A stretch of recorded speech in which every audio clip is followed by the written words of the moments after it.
Reliably hand fight to get to the choke and how to finish the choke. Then we have to make sure we maintain the back. We already learned what to do if I start to lose the hooks and he starts to rotate out at the hips, and how I can maybe keep him from doing that. But sometimes they start to, instead of rotate their hips free, they start to free their shoulder line. And this one has two different answers depending on which shoulder we're on. If we're laying on the underhook side and he starts to beat us for head control, it's a three-part thing all at once. Seal the hips as we lose the shoulders. Single straight grip on the knuckles and a claw grip coming up behind his head.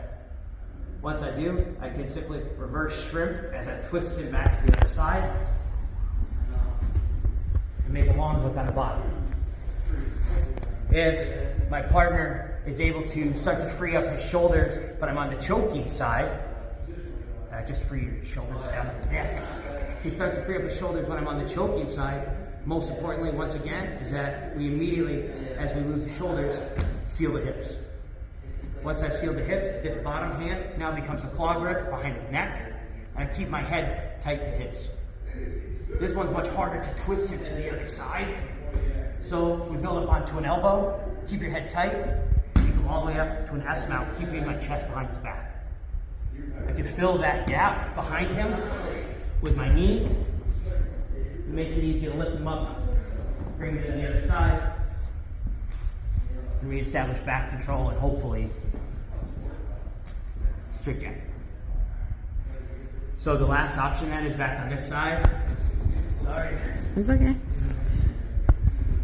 On the choking side only, the only time you have this option is the choking side. He starts to get himself out from my back control, getting his shoulders down. Once again, I have to seal the hips with my legs. Really important. Digging my heels. My underhook hand now becomes a claw. And this time, as I build up to my elbow, he starts to square up his back to the mat because he doesn't want me to take his back. But the defense to back control is the same thing that allows me to get the arm triangle. We continue building up, bringing our shoulder by, elbow deep under his head. Once it's deep under his head, it's a palm-to-palm grip, elbows tight, head to the floor. Instead of going to side control where he might have an escape, in the back, it's safer to straighten my right leg on this side and just finish it from the mount. So that one from the top is choking side. He gets free, seal the hips. Underhook makes a claw grip as I build up to my elbow. And as I recognize he's flat on his back, my shoulder comes on that side so I can get elbow deep, readjusting this knee. Once I have the lock, my head comes down to the floor, palm to palm. And instead of going to side crawl, I'm going to straighten this leg.